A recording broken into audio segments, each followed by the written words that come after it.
Here's a simple tutorial to Lumetri Scopes in Premiere Pro. First of all, color correction and color grading are different things. We're going to cover both briefly. Color correction is simply making things look like real life. So if a white is white, it should look white in the video. This will go across all footage, so if you're matching cameras, this requires color correction, not color grading. The second is color grading. Color grading is a technique to make your footage look artistic or different or specific for a genre. Think like a crime show, like it's all blue, or adding certain undertones to make things look like a Marvel film, which is teal and orange. So with color correction, we'll start here at this little list here. We're going to find the correct white balance, the Rgb Parade, Vectorscope, Luma Values. That'll all be within the Limitary Panel, which we'll open up. Then we'll go to Luma Values, show how to balance those properly, and then go to Saturation. And then there's a tool called HSL Secondary, which you can look at skin tones with. This seems very technical, and it's actually very simple once you break it down into steps. So we'll start with the first step, which is to find the Lumetri panel. So I'm going to move this out of the way here. Let's go to Window within Premiere and look for Lumetri Scopes. So there's going to be a panel here. It'll be within this top bar by default. If you are lost, you can click through these tabs. Lumetri Scopes is what it's called.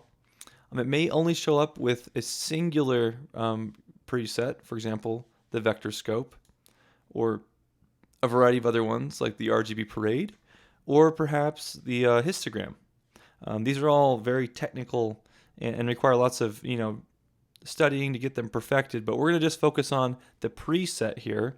If you go to the right, if you right-click inside the window, and go to Presets, and then go to Vectorscope, YUV, Parade RGB, Waveform YC. It should be within your version of Premiere after, I believe, 2017. Let's go ahead and select on that. This will bring up this window that has 3 different small windows inside of it. Before we proceed, we're going to right-click once again. We're going to go to Waveform Type and change it to Luma. So that's going to be the only change we have to really change. And now we have basically found the Lumetri panel, and we've opened up the Rgb Parade, the Vectorscope, and the Luma Values. So we're going to start talking about the Rgb Parade first. So let's move this out of the way again. The Rgb Parade is the image shown here in your program window, or the selected clip, which is down here in the timeline, 3 times. So this is the image here of all the reds, all of the greens, and all of the blues, and it's being squished together to show certain values within each one.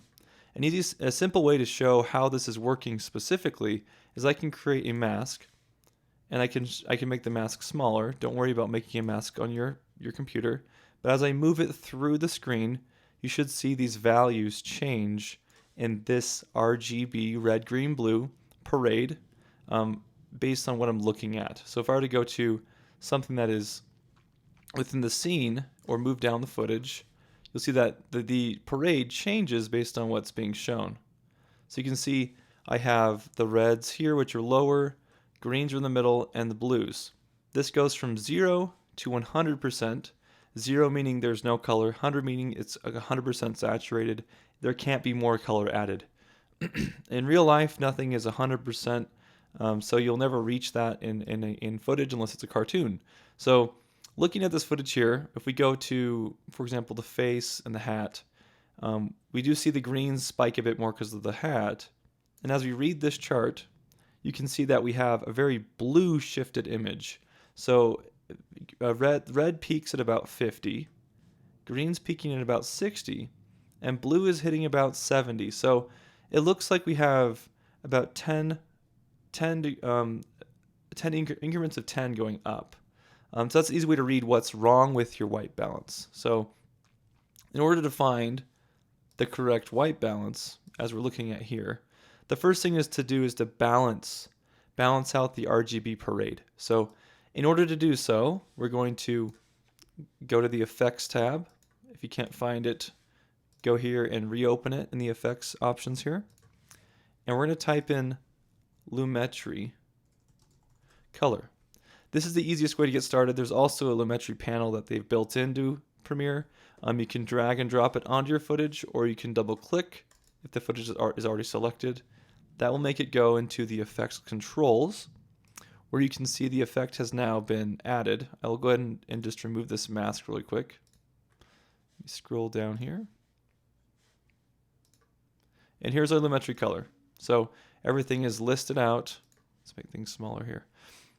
Lumetri color is here. We have some masking options. And then we have these options here below as they go down. People get a lot of different techniques to approach color correction. Color correction is pretty straightforward. We're going to first fix our white balance like we'd seen here, and we're going to use these three values to do so. So the first one is always the Rgb Parade. And we can see globally here in the full image shown that our reds, greens, and blues are all shifting. And you can see as the whole environment's being shown, there's a lot more blue. And you're seeing that this is the image. You can see that she's in the center here, and there's a lapse of colors there that are common with the street.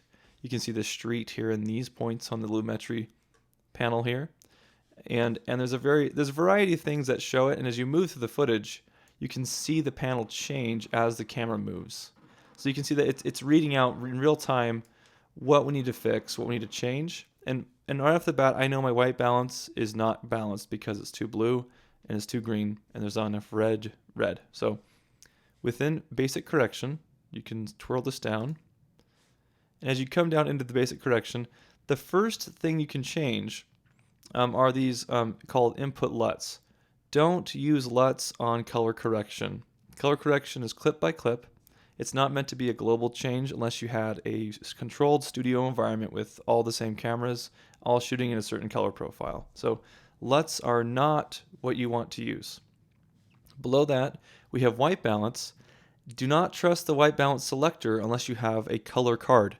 If you have an official color card, go for it and select a white area in your scene. If you click on this and select an area that you think should be white, if I click right now, it'll make the footage look, you have the appearance of correctness, but it won't be exact. It'll be an estimation based on the white that I selected on that bus.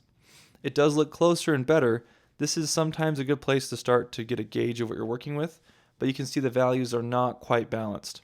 So that's just a kind of an automatic approach. A lot of people like that technique.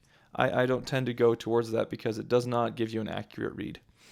So below here, we're going to go through and we're going to adjust a few variables to make sure that it's easy to do. And we're going to adjust what are called Luma Values. And those are going to be here in the second point here. And Luma Values are directly connected to the Rgb Parade. So if you see the Rgb Parade, these are colors being represented, which are red, green, and blue, which are from your camera sensor. Down here below, we change this waveform preset to Luma, because Luma is going to be showing us whites and like blacks to whites, so any value of light. And the reason this is important is as we adjust the Luma values, it's going to affect the exposure of the reds, greens, and blues. So first of all, now that we understand what we're working with, we have the red, greens, and blues are going to balance, and we have the Luma values we're going to adjust to make sure that the footage looks correct. So we'll dive into our balancing and then our Luma values. Okay. So below the eyedropper, there's the temperature and tint. Now temperature is the global setting for the amount of reds to blues you're introducing into this footage. You can see you could twirl this down. You can use a bar. I tend to like to do things by dragging and hovering and dragging over this, and you can get a live readout on the footage as you shift it. Now, as you can see, as I drag this left to right, if I go down in values, I go to more blue. As I go right, I add more reds and I introduce more reds into the scene.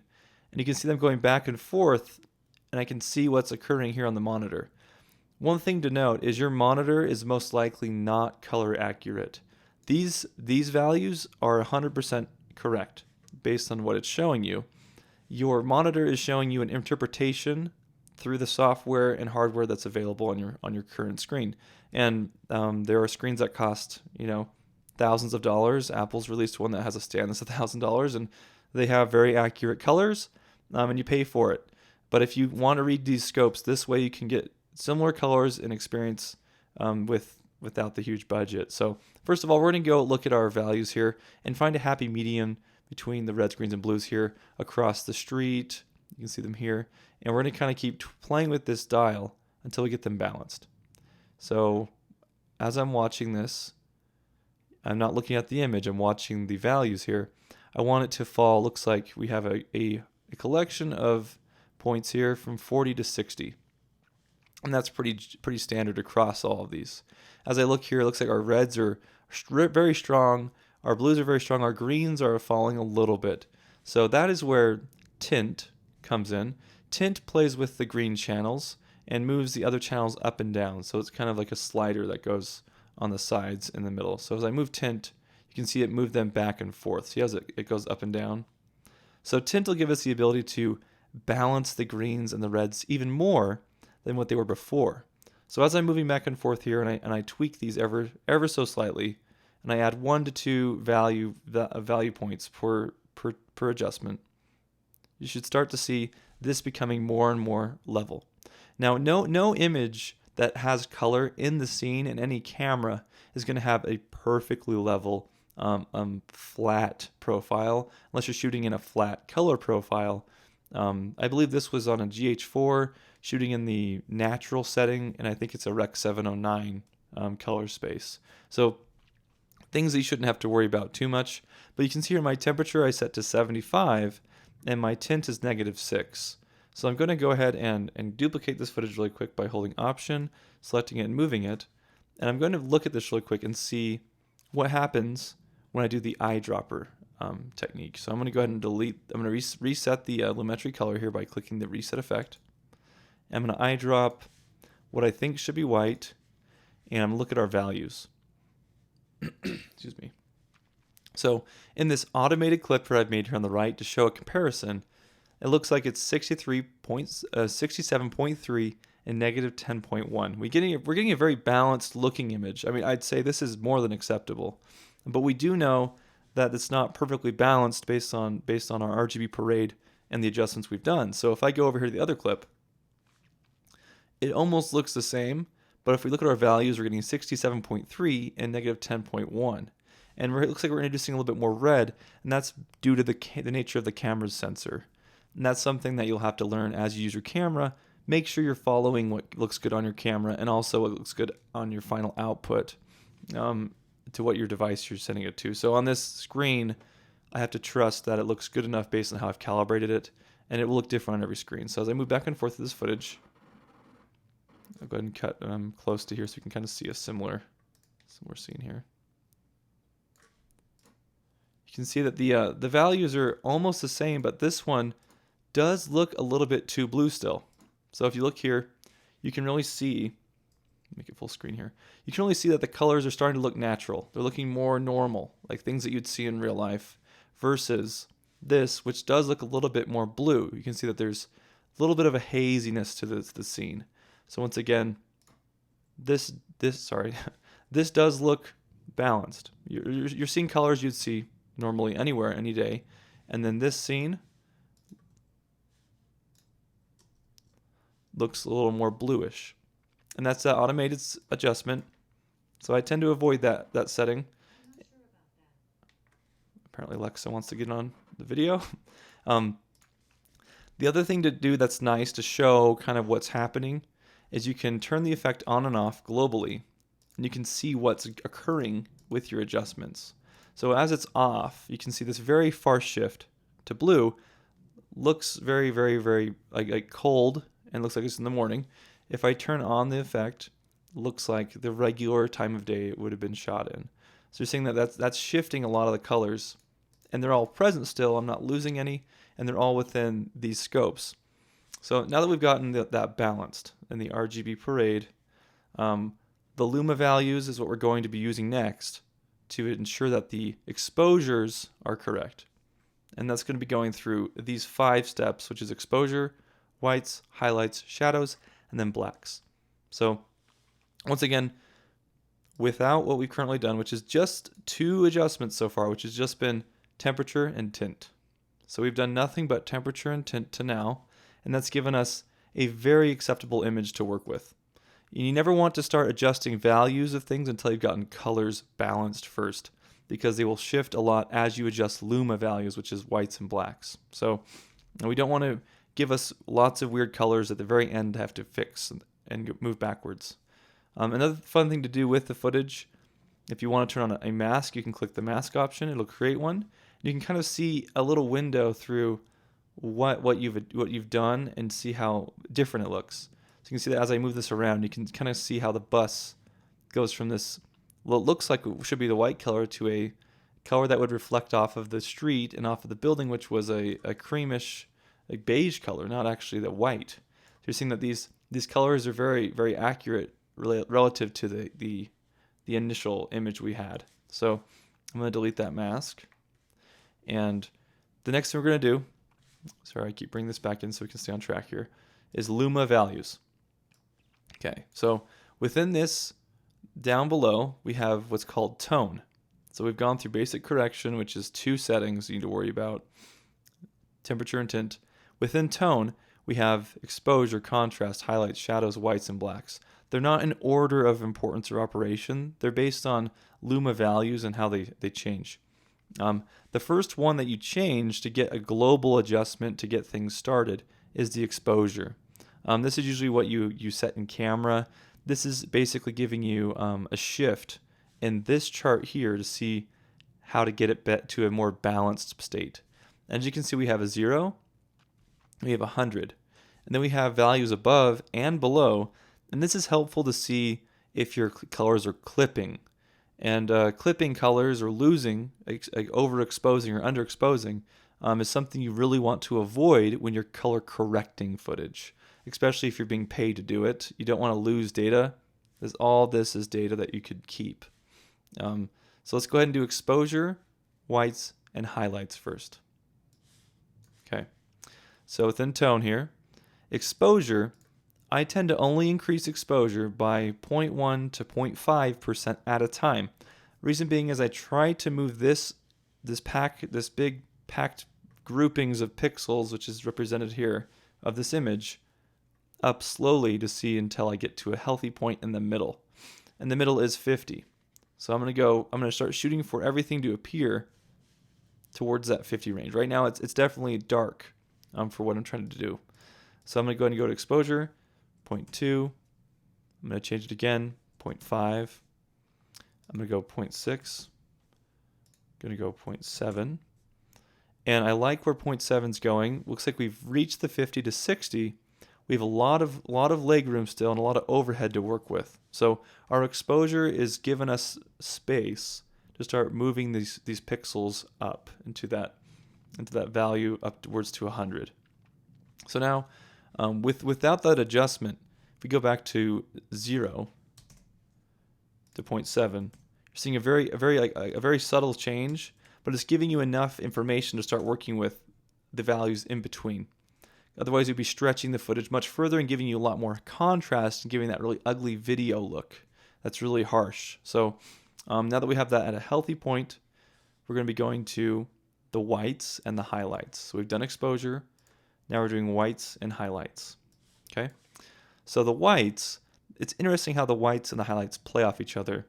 I'm going to go ahead and do some extreme changes here by dragging to the right. The whites move all of the white values in the footage up. So they all increase at once. You can see that as you go up, you can start making them hit that line. So watch this line here as I go up to 150. They no longer are being exposed, they're being clipped. And you can see the Rgb Parade stretching out and becoming more and more and more red and less green and less blue. That's because we're exposing more of those whites that's happening in between. So what I do with highlights, or with whites, is I reset that to 0. I generally go up by 5 at a time.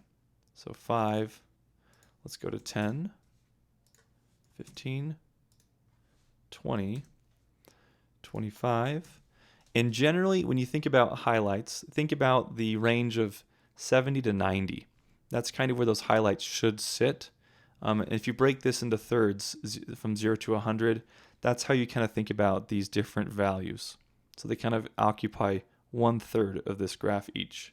So I'm going to go ahead and give us more. I think 30 is a good place to start. And that gives us a little bit more spread on the whites. So now we can start working in the highlights. So highlights is up here.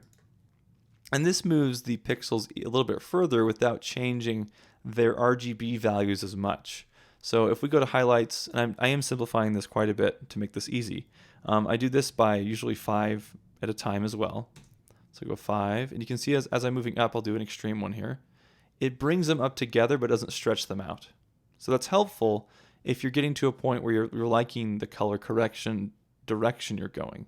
So I'm going to go back down where I was. I was at 10, 15, and I'm watching my Luma chart here.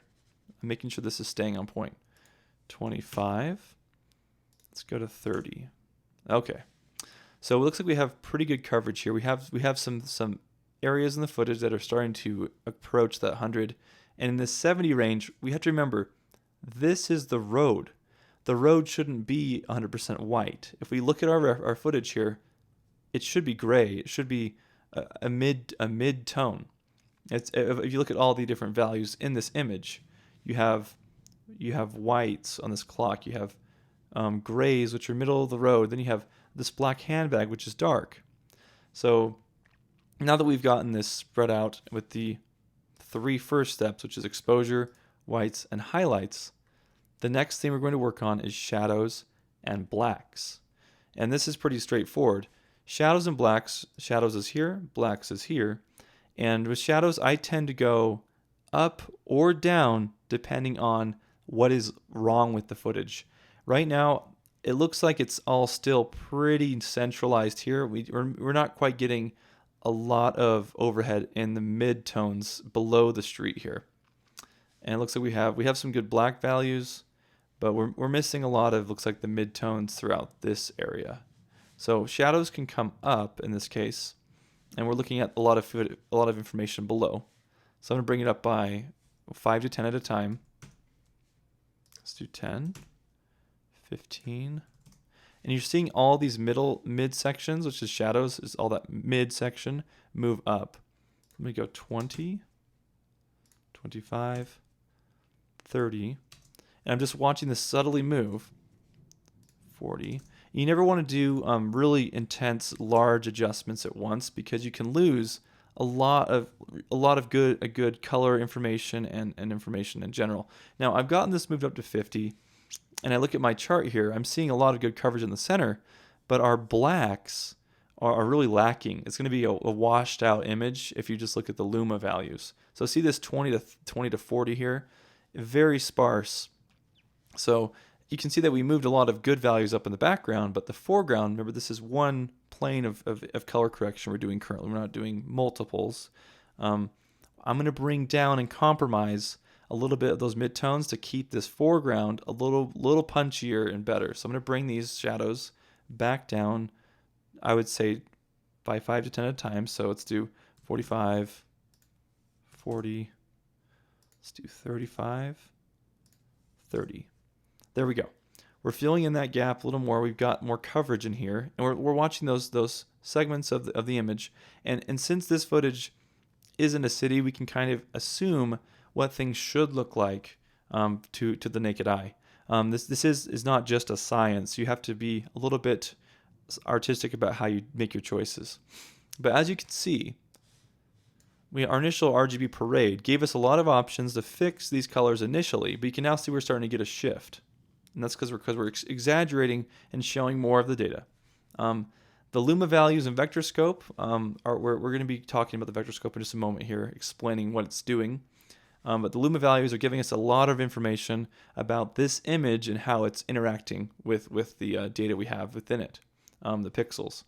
The Luma Values specifically, we've worked with quite a bit, and the exposure, whites, highlights, shadows, and blacks. And you can see we have a pretty acceptable image. I would say we're going to have to go back and fix this shift that's happened with those values being changed. And we are seeing we're getting almost peaking, but we can tell it's not peaked here in the Luma values on the reds. So we're going to go back and do some slight adjustment here on the Rgb Parade. And that's going to be up here in those initial basic corrections, temperature and tint. So the more we go towards 100, the more red it gets, the less red it gets. So I'd say 75 is where we were happy with before. We want to go down. So I'm going to start bringing it down by 5 to 10 at a time to see what happens as we move it down. So I'm going to go to 70, and go to 65, and all of a sudden we're seeing our RGB Parade, red, green, blues, start to line up more. Looks like 60, I'm going to bring it up just a tiny bit, 62, and it looks like 62 is giving us, actually I bet 61, this seems crazy, but 61 looks like it's perfect. And we're seeing more reds on this side of the spectrum here than we are blues, and that is likely due to the type of background we're working with here. But if we look at our road is still fairly balanced. These edges here on these two. So I'm going to actually bring, looks like our tint, bring the greens up a little bit. So I'm going to go, let's see, this singular increments at a time here. So -5. Let's go 7. No, definitely -5. And as you do these, you have to compare values quite a bit to get to a point where the footage looks as good as you can get it. -3, and look, it looks like right here I'm getting very good coverage on those 3, and we're also getting good coverage on our Luma values. And I'm going to do a quick comparison here on and off. And you can see how much we've spread out the data. And spreading it out, think of it like you're spreading jelly on toast or something. You're really getting more information across the plane. And the more you have, the more contrast there's going to be, because there's more dynamic range between the 100% whites and the 0 values of black. And you can see that we have a very flat blue image, and then we have a very not high contrast, but a balanced image that's looks like it's sitting around the range of 60 to 80, with our midtones in the 30 to 50. Our blacks are down below. And you notice I haven't touched blacks yet, because that's the very last step I want to tweak. All that's going to do is make our black values a little bit deeper. So blacks is here. You can see it's the last step of all of them. I find it's the easiest to pull down blacks because there aren't many colors in black, so it doesn't really affect your red, greens, and blues. So I usually go down by singular negative increments at a time. -1, and then I'm going to go down, I think, so I can see this approaching 0. I'm going to go down to a -1.2. And that is very close to where I'd like to be. Sorry, I did not put it in right. Didn't even enter that. -1.2. Let's do -1.3. Okay, yeah. So I'm going to expand this so you can see it better. This has been pretty much perfectly spread out and balanced for this image. You can see we have her standing in the center here. This would be this glob of information here. Then on the left and right, we have the streets. We have some really good coverage on these scopes. Also, by the way, the number next to number 1, the key, it's called a tilde. It makes things full screen if you just press it on your keyboard. It's a nice trick. But we can see our image here is looking pretty nice. If I go to full resolution, and you're seeing that, that's just playback resolution, but we're seeing that we're getting pretty good coverage on this footage. And once again, turning it on and off really helps show what you've changed. And one thing that could happen, you notice that all of the interface in Premiere is gray. This is so you can kind of get a neutral gray and reset your eyes and then look at it again. As you stare at the image, you will start to get your eyes all tweaked, and it won't look correct. So as crazy as it sounds, you have to reset your eyes and then look again after you've done your Luma adjustments and your red, green, and blue adjustments. So right now, if we were to go through and play through the footage, this is applying to the entire clip. You can see we have what looks like a really good shot of natural lit, city footage. And this is with, and you can see this Luma chart going absolutely bonkers as we move that pan. See how it's moving? We got all these values going. But nothing's clipping, nothing's leaving the footage. It's all being retained, and it looks natural. Now with it off, on, off. Great. So now that we've done the first steps for correction here, which is the Rgb Parade, Luma Values, and then Vectorscope we'll get into here in just a second. This should be Luma Values, not Puma Values. We've done Luma Values, we've done exposure, whites, highlights, shadows, and blacks. That goes from top to bottom. It just gives you the ability to take your footage, bring it up, and then pull it down. Makes it a lot easier. For the saturation, this is where I save saturation for the very end of the correction process, for the core correction process, and that's the Vectorscope. So let's go ahead and dive into Vectorscope here. And I should have put that below Luma, but whatever. Okay, so within Vectorscope here, this is one of the most intimidating looking scopes that I think exists in videos, because it's a circle and it has these X's through it, and it's got this weird fence around. The Vectorscope, it's fairly old. It's just a method for looking at color values and saturation. As you can see on the red, green, blue parade here, these colors mix together to make more colors. So in between red and blue is magenta, in between blue and green is cyan, in between green and red is yellow. That's how you get all the colors you see in a video whenever you're looking at video. This spread here is essentially these Luma values being pushed in this three-dimensional 360, not three-dimensional, but 360 type of environment. And this little line here is what is called broadcast safe or legal, to get your colors to 100%. So anything past this, that's a value like this, becomes clipped. It won't be shown. It won't export really as anything more than 100%. So if you exceed this parameter here, it will according to your color space which you're working in, will change the shape of this. So I think this is Rec 709 color space, so it looks not perfectly circular, because the screens that show it aren't giving you all 100% of the equal values of these colors. If you have a higher end screen, it would be larger and it'd show different values. So we're going to bring this back down. As we look at the footage here, we can see that we have the saturation varying quite a bit inside the Vectorscope. So as we watch this, these core values here are kind of moving back and forth. You can see things moving in and out here. And down here inside the Limitary Panel, you have saturation as the last step. And depending on how you shot your footage, your camera will interpret color differently. This was shot in what's called natural on the Lumix GH4. It's supposed to give you close to normal saturation levels. If you shoot in a log format, or like Vlog or S-Log or a flat Cine like D is what they call it in Lumix, you're going to have to add quite a bit of saturation to bring these values here towards that fence. And you don't want them to quite reach the fence and be spilling over.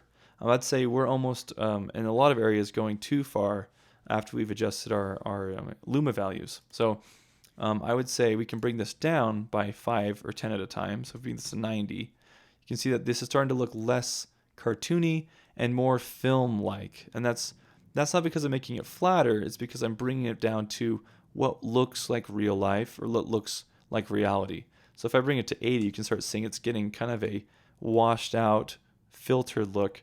And these aren't things we want to do in color correction. This is not what we want to do. We don't want to bring things into this creative space. This is all about getting things right. So if you bring it down to 50, that's half the saturation. We have very, very few levels here being shown beyond the 50% range. So that means that at 100% that it was left at in this particular shot, it's fine where it is. If you were to add, go up 5 at a time, you can start seeing it balloon out as you're watching the Vectorscope here. As I bring this up, you can see it start to move into this really unnatural space. It kind of bloats out. And as it mushrooms out like that, you can see how terrible the footage starts to look. And it's just showing you how far beyond the normal values the eyes would see and the screen would show are being pushed to. So this is like where that pop filter in Instagram comes from, is they're pushing the saturation beyond what the Luma values should be allowing it to be. So in Luma's blacks and whites, but the reds, greens, and blues become far too exposed. You start getting this cartoony footage, right? And sometimes introducing a little more saturation can bring out for example, this looks a little kind of dark and gloomy. If we brought it to, let's say, 110 saturation, we'd probably have a nice saturated image, or even 112. That would give us a little more visual interest and dynamic colors here to work with, and not be too cheesy looking. So it is a fine line. The saturation dial, do not go more than 5 increments at a time, because you really can make your footage look far worse, and do not trust your monitor.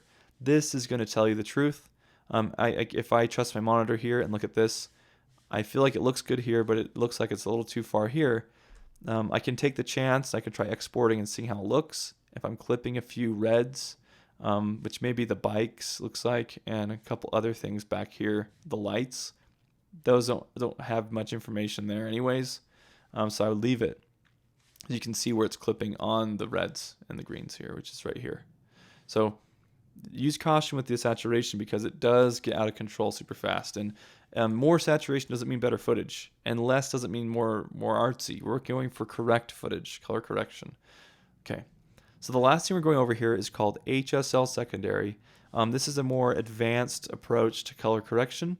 DaVinci Resolve's obviously better at color correction, but if you don't have training in it, if you haven't learned it yet, or if your employer makes you use Lumetri Scopes, this is easy to use for the most part. So HSL Secondary is down here below. And before we get there really quick, I didn't adjust contrast, because we should be able to adjust most of our values with the Luma adjustments. With the exposure, sorry, let me pull that back up here.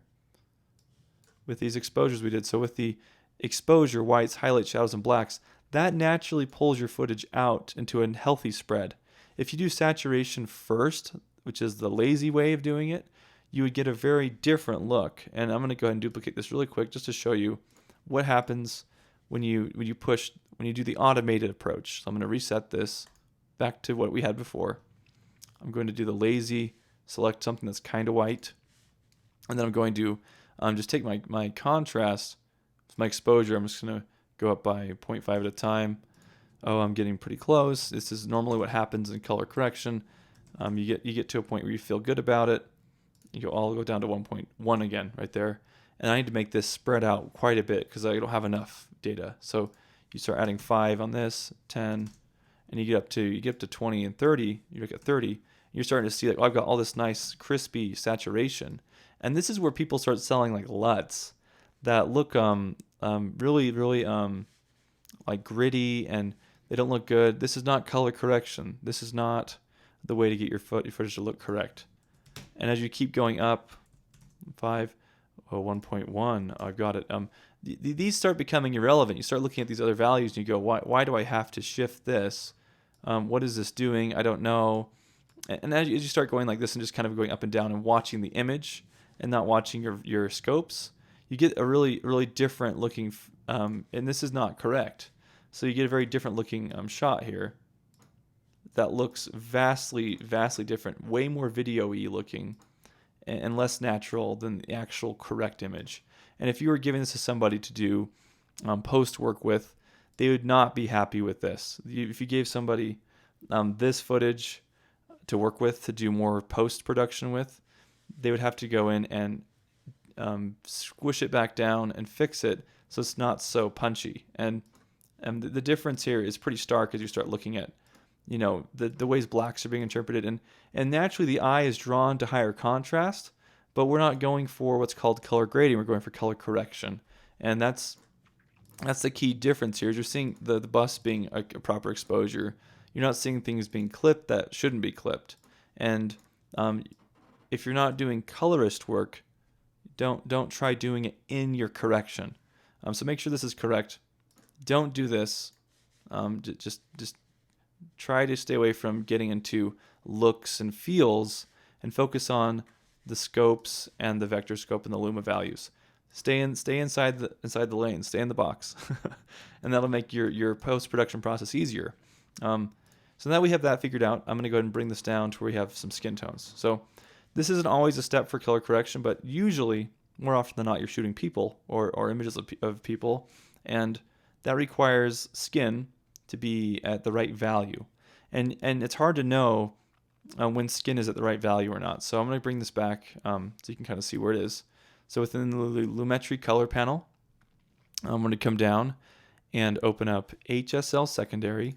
This is just simply a sampling, it's a keying tool in Lumetri Scopes, and it lets you key certain colors to figure out what's going on with them and tweak just those colors. It's what Resolve's really well known for. Adobe's making an attempt to make it possible, which is nice. So if you select the select colored eyedropper, this is where you do want to do an eyedropper because you don't know what color you're looking for. So if you select it and go for a general skin tone, I think generally well exposed. So I think like cheeks, chins, foreheads, noses tend to have a lot of shine. So I tend to go for the cheek right here. And you just kind of select. You can see as you drag and click and drag, it starts looking on these bars here below on the left of the screen what color you're selecting. So you move it across, you can see it moving to different values off of the skin that you can select any color you want. But since we're trying to make sure the skin tones are correct, we're just staying on the skin tones. So I'm going to leave it there. And then you can add a color. This can add a little bit more skin tone if you click and drag and just kind of refine around it. You can add some more of those neutral, less pinks. Looks like we have some whites in there. And now we've selected, it looks like, all these crazy sliders on these 3 channels, which is H, S, and L here. And it's creating what's called a mask. And a mask is basically something hiding footage behind it and revealing only what's being affected. So right now we don't know what's being affected. If you click on Show Mask, it will show you what's being affected. It kind of gives you this weird effect where it removes everything else, and it shows on the Luma Values, on the Vectorscope, on the Rgb Parade, only the colors you've selected. And as we can see, we're getting a good coverage of the skin tones, but it looks like we're missing a little bit here inside here in these refinements. So these refining tools right here, they have a general setting and a fine adjustment setting. I generally tend to go with the outer setting first, and I go out and in just to see what kind of spread we get on the skin tones. And generally you want to get as much skin as possible and little of the environment as possible. So as you move it forward and back, you kind of have to just play with each one. And this is a little bit harder to teach, and there are better ways to do it, but this is a fast way to get your colors correct, especially skin tones, before moving on to color grading. We're getting pretty good values here. I'd say those other values in the background aren't essential components. There are ways to mask these and not do them with multiple layers of this effect. We're just keeping it simple today. Looks like this is pretty close to what I want to work with. The hair is not skin, but it is in that yellow and that red range. You can see the reds being pretty high up here. Okay. Now let's bring that back a tiny bit. Let's spread this out and then back. And as you refine it, you'll find that you can get much closer to what is ideal as you keep shifting the sliders. And this does take quite a bit of time to get it just right. This is where DaVinci Resolve is much more powerful, but this is good enough. All right, so after you've refined those parameters, you can see we have the skin selected. If you go to denoise, increments of 5 at a time tends to get you close to what you need to be at to get rid of speckle in the footage. And this is where if you have a 10-bit camera or a 12-bit camera like a Blackmagic camera, you have a lot more options for color correction. We have 8-bit footage here, so it's going to have less information, and that makes it a little bit harder to get rid of noise and things like that. So, and most of us do have 8-bit cameras because they're the only ones that most people can afford. And then blur here, I tend to go up by increments of 1 because the blur can make things look better or worse pretty fast. Looks like that's too much, so let's go back down to 3, 2. Yes, 2, 1.3. I'm doing 4, not 1. Good. Okay. So that's been masked out. You can see that we have the skin tones. We do have some noise here. That's from the 8-bit compressed footage. It's not the highest quality of footage, so we're not seeing the highest quality of mask selection here. Once again, you can do more with more advanced software if you need to. Now this right here, now that we have this selected and we can see our skin tones, the Vectorscope shows what's called the skin tone line. That's between the yellow and the red. Every human being on the planet shares this line because your blood pumps through your veins, light bounces through it and off back to you, to the camera, and that's what this line represents, is skin tones.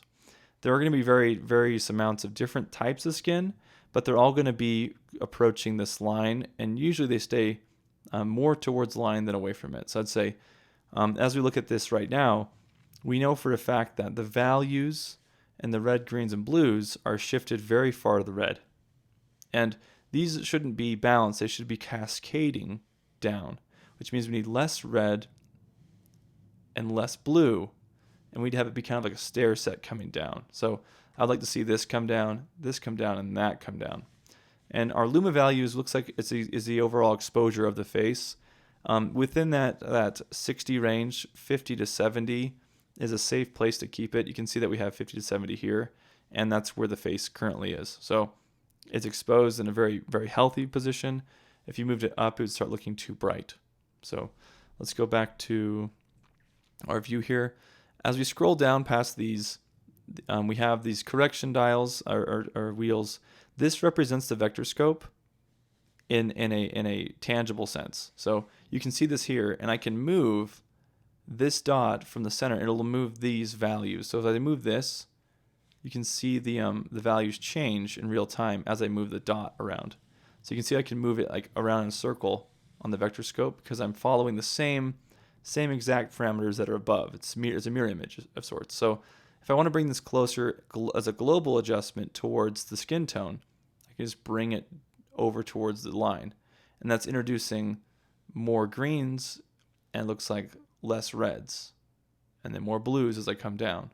So you can see that gets us fairly close. And this is more of an adjustment, less of a scientific readout. But that feels better just with a global adjustment. If you're unhappy with where it's going and it gets all spread out, you want to keep those really really close together. You don't want a really wide fan. You have finer adjustments here in shadows and highlights, which can further adjust the Luma values within those to basically get the skin tone to be almost exactly where you want it to be. And this is where having a really, really nice monitor, the $40,000 monitors, they give you 100% accurate colors. You can sit there and stare at it and really decide what looks best and use your Vectorscope to make sure it's lining up. And once again, since we have cheap footage and cheap monitor, we have to kind of trust this Vectorscope's giving us a good read. These don't matter quite as much if you are getting more advanced into looks and feels with certain colors bouncing off of walls and lights like fluorescence. This is where you can go in and remove ugly greens from fluorescent lights and add blues, those sorts of things. We still need a little more blue down, I believe, based on what I'm seeing here. So as we come into this area, the temperature, once again, is a fine adjustment. It's a very basic adjustment. You can add blue or remove blue by going up or down. So if I go towards blue, that's left. If I go towards red, that's right. Like 100% would be really red. And if I reset it, I go negative 100. Sorry, here, negative 100. It goes very blue. And that's where you get these really crazy skin color things. And if I turned off the mask to show you what's happening here, it's like a zombie, right? And that's not what you want. So I'm going to turn it back on, bring it back to 0, and I'm going to bring it down based on what I'm seeing on the Vectorscope here. I'm going to only bring it down by, negative 5.5, negative 1. That looks pretty close here. These contrast tint is also for green, just like it was above. This is a fine tuning adjustment here. You can go up, if I move it back and forth, you can see the values begin to shift even more. And that's more just to line up as you see the Vectorscope, see how it's fanning out here? You don't want it to fan, you want it to be a line of skin tone. And that's where you can see it's almost like a three-dimensional object fanning forward and back. If you get it lined up straight, it's usually as correct as you can get it. So that's at 11. I'd say 10, 9, let's do 8, 7, 7 right there. Okay. And then saturation and sharpening, you have to be careful with those. I don't recommend you use those on 8-bit footage. Even 10-bit scary with these cheaper, easier tools to use. I would say saturation, if the skin looks weird and it's still way too saturated moving towards that line, you don't want it to go up to the line. If you have saturated skin that's over 100, it starts looking like a pumpkin or it starts looking like a ghost. So you can see that moving up to 100 and back down. It's very nice to see that happening on the skin tone line though, which means you are getting proper skin tones even at these crazy values. So generally leaving it at 100, maybe adding a little bit if you feel like the skin is not standing out enough, 5 increments at a time. Just to give an example, if I turn off the mask, you can see that the skin tone, and I can change this so it's active and not active right here in this little tab. We're going from a very pink and bluish color to a very correct orangish, yellowish color, and that's just correcting skin tones. That is dependent on makeup and lighting environments, but generally speaking, you can get that pretty perfect by doing these small adjustments here, these very slight adjustments. And now if we go through and play this footage, you can see at any point if I turn the mask on to show what's happening here, you can see the mask basically showing only the skin tones and how they were adjusted.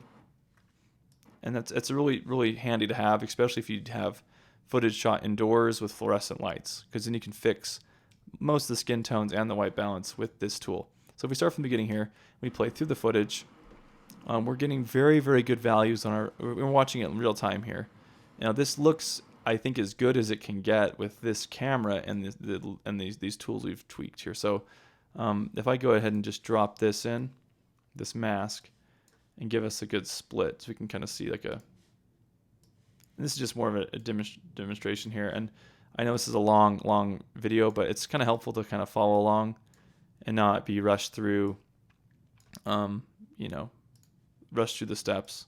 So here we go. This is really sloppy, but we're just going to watch it with the hard line here, so you can see the difference in the footage in real time, like how much that changed.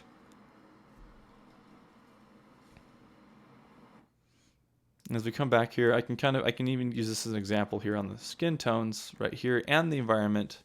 Let's go ahead and select that mask and move around and show you just how much. And you'll see this in behind the scenes footage. They have a color correction passes where it comes through and it shows before and then after. They kind of keyframe it in.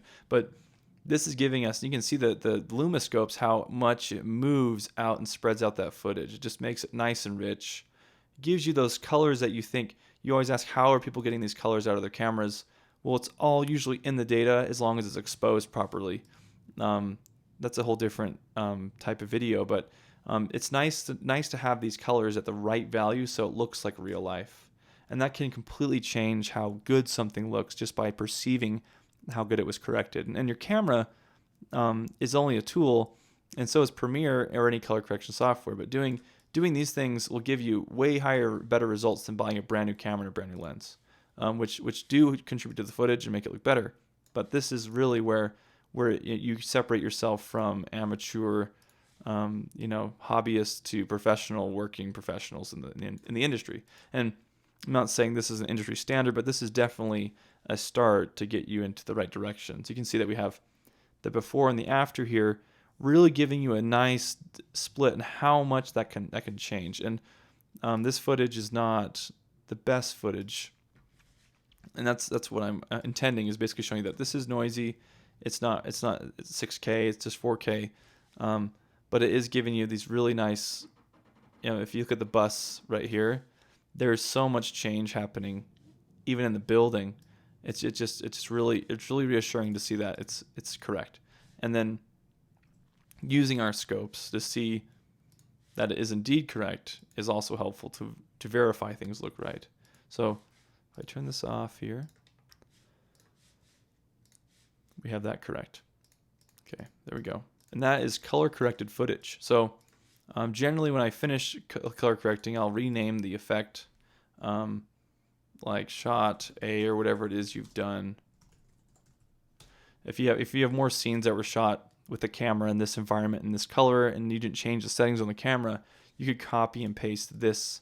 Let's say I had more footage and it was a different part of the scene. Let's say it's like down here, and I'll just turn off the warp stabilize here because I was working with it. Currently the effect's on, but let's say this was a different shot from the same camera. I could take this effect, I can copy it, select the other clip I want to fix, and I can paste it. And that'll give me the same exact values that were used to fix the footage previously. So now you're seeing that this footage here has also been, properly exposed and corrected. And let's turn on the mask. You can kind of see, the different values here and the scopes. And then if you go to the Lumetri Scopes and turn on a mask, you can see how much it changes the footage as you look at it. And this being closer to the camera, we're seeing a lot more light bouncing back towards us now, and that is changing our exposure quite a bit. So we're seeing that more skin tones, and they do look a little bit red when she's closer. So that's something where even if you have a base to start from, you'd want to go in and even make it. So I'd take that and I would back towards the blue more. So I'd go 50 and then maybe 45, 48. So very, very minor adjustment there to get, and once because you're so close to the camera, that's what's causing that variance in color correction. It's just the physical distance from the camera changes the exposure. So with that off, we now have two clips here that look like they're correct if you look at this. And then you have that right there. Everything's been color corrected as good as I can get it. I know there's better people out there that are better at it, but this really is like a tried and true way of getting your colors pretty much spot on. Proper exposure does help. If you have terrible values of color here and and it's all clipped off from the top or the bottom, you will have a harder time getting things back because it doesn't exist. So it is nice to know that that's possible. And then now that I have these two, I'm going to show just really quick. I swear this is almost over, but I'm going to show you that right here, color grading. So we've gone through all of these steps 1 through 4. If you follow these in order, you'll always get a good exposure and a good color correct image. Color grading, it requires an adjustment layer. It goes over all of the footage you've corrected to what you want it to be. And there really aren't any rules. Like I say, there's loose rules, and people will teach you techniques. Now, this is kind of like painting. You can paint properly or you can paint incorrectly. This is the painting of the video world. So if you create an adjustment layer, which is in here, make it the same size as the video, bring it into a track above all of the footage, extend it so it's above all the footage and it keeps going beyond or ends at your final last clip. You can add a Lumetri effect to this layer, and it will not affect these clips.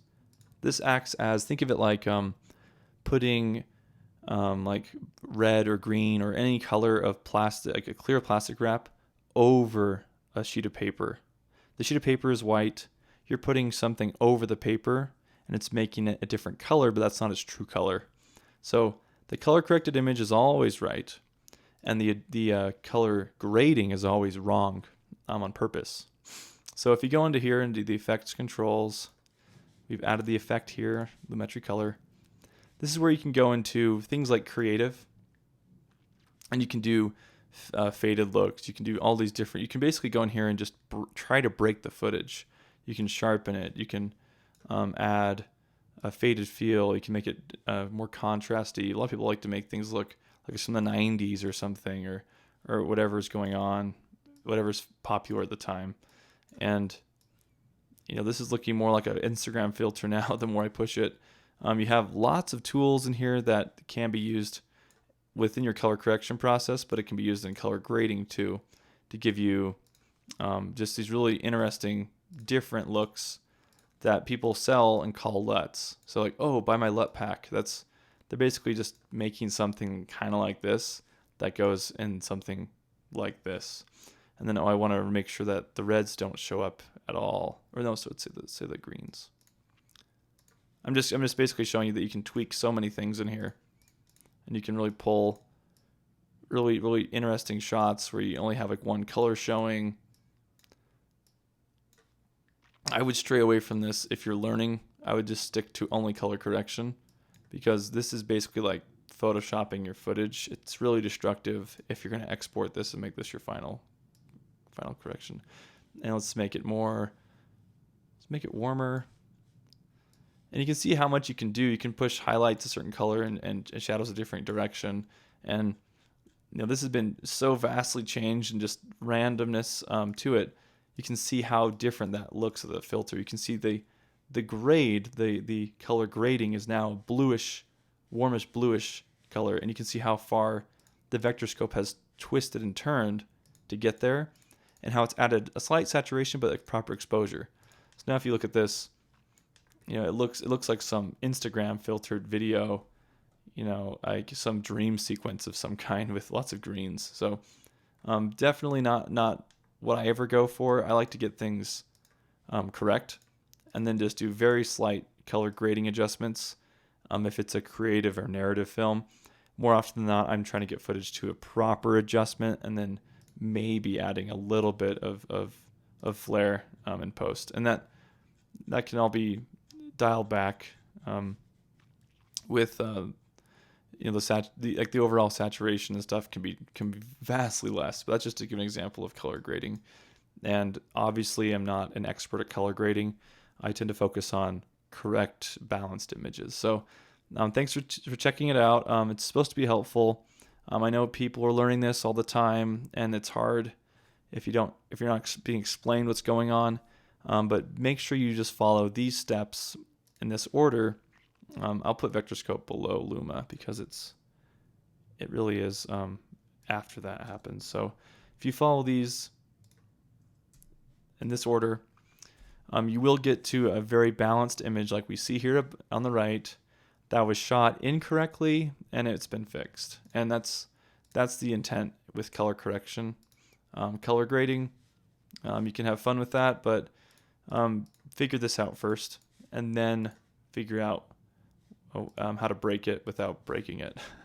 So have fun with it, and if you have questions, I'll try to help you out as best I can. Some footage is not savable if you've shot it poorly. So, all right. Thanks for checking in.